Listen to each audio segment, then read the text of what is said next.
এই তোমরা সবাই কেমন আছো? আমি এখন বিজয় দেবরাকোন্ডার নতুন সিনেমা কিংডম যেটা ফাইনালি দেখে শেষ করলাম। কারণ তোমরা যদি আমার চ্যানেলে ফলো করে থাকো তাহলে দেখবা আমি প্রায় কয়েকদিনে বেশ অনেকটা সিনেমার সম্পর্কে তোমাদের সাথে কথা বলেছি। তো এই কিংডম সিনেমাটা যেটা হিন্দিতে সাম্রাজ্য নামে রিলিজ করেছে, তো সেটাই আমি দেখে শেষ করলাম। এখন এটা নিয়ে তোমাদের সাথে কথা বলবো। তো কথা বলার আগে আমি তোমাদের একটা কথা বলে দিই, এই সিনেমার মানে সাউথের ডিরেক্টরদের যদি তুমি এখন খেয়াল করে থাকো, তারা যখনই একটা হিন্দি ভার্সন যখনই রিলিজ করবে তখনই সেটা নাম পুরো পরিবর্তন করে দেবে। যখন রিসেন্টলি কুলিকেই দেখো, কুলিকে কিন্তু সাউথ ইন্ডাস্ট্রিতে শুধু কুলি নাম আছে, আর হিন্দি ইন্ডাস্ট্রিতে এর নাম দিয়েছে কুলি দি পাওয়ার হাউস।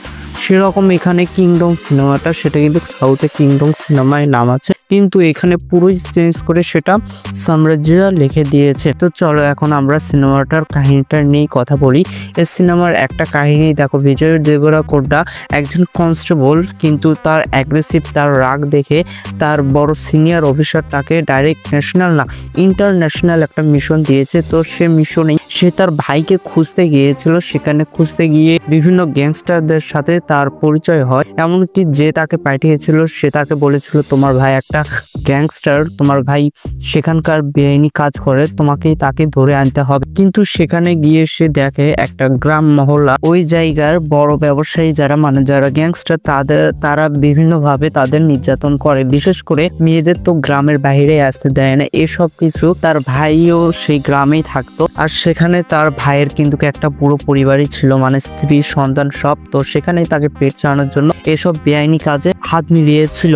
মেইন কথাই এটাই। তো সে সেখানে গিয়ে সে তার ভাইকে প্রচন্ড রকম ভালোবাসত ছোটবেলা থেকে, কিন্তু ছোটবেলায় একটা কাণ্ডর পর গিয়ে তার ভাই বাড়ি ছেড়ে চলে যায়। সেটা তোমরা সিনেমা দেখলেই বুঝতে পারবে। আর যারা সিনেমা দেখেছো অবশ্যই তারা জানো, শিবাকে তোমরা সবাই হয়তো চেনো, সাউথ ইন্ডাস্ট্রির একজন নায়ক। তো এখানেই কিন্তু সে বিজয় দেবরাকোন্ডার ভাই হিসাবে রোল প্লে করেছে। তো এইখানে সত্য করে বলি, দুজনের ভেতর প্রচন্ড রকমের কেমিস্ট্রি দেখা গিয়েছে। আর হ্যাঁ, আমি তোমাদের কাহিনীটা বললাম, সে তার ভাইকে দেশে ফিরে আনার বদলে সেখানকারই রাজা হয়ে ওঠে, মানে মাসিয়া হয়ে ওঠে। গ্রামের লোকদের সব গ্যাংস্টারদের সে পরে মেরে ফেল দেয়, এরকম সিচুয়েশনও তৈরি হয়ে যায়। তো তোমরা এসব সিনেমা দেখলে বুঝতে পারবা সে কি কারণে সেই গ্রামের মাসিয়া হয়ে ওঠে, কিভাবে সেই গ্রামের রাজা হয়ে ওঠে। এইসব কিছু তোমরা এই সিনেমায় দেখতে পারবা।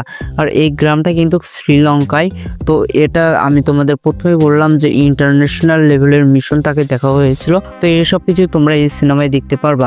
এখন আমি এই সিনেমার কি নেগেটিভ দিক কি পজিটিভ দিক এসব নিয়ে কথা বলবো। এখানে বিজয় দেবরাকোন্ডার যদি তুমি অ্যাক্টিং সম্পর্কে কথা বলি, তাহলে এখানে সে তার পুরো বেস্ট দিয়েছে ভাই।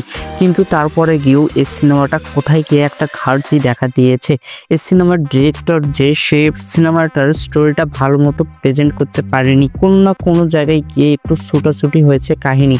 আর তোমাদের আমি আর একটা কথা বলে দেই, দেখ এই সিনেমাটা যদি তোমাদের ভালো লাগে থাকে তাহলে কিন্তু এটার পার্ট 2 আসবে, মানে কিংডম 2 অবশ্যই কিন্তু আসবে। এটা তোমরা সিনেমা সেশনে গিয়ে দেখতে পারবা। এই সিনেমাটা দেখে দু ধরনের অডিয়েন্স বের হয়েছে।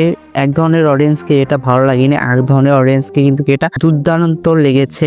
তবে এই সিনেমাটার কাহিনীটা কিন্তু অনেকটা সালার বাউলি এসব কাহিনীর মিক্স তোমায় দেখে মনে হতে পারে।